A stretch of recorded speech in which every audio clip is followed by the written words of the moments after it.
I put 3. Look, it is not stretchy at all, a little bit here. So how we do?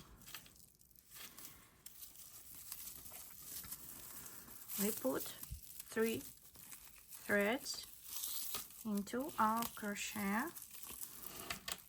The first, as usual,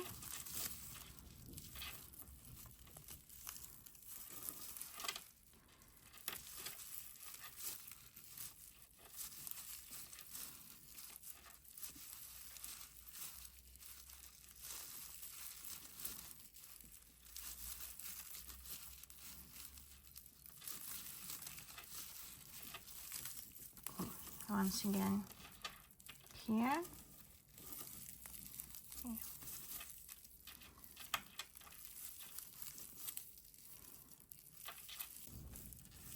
And the last one I make into this.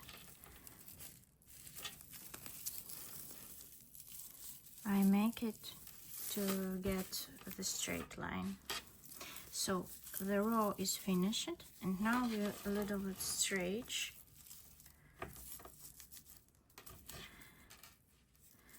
And return to the next row.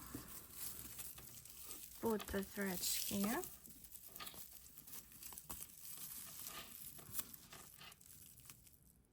And again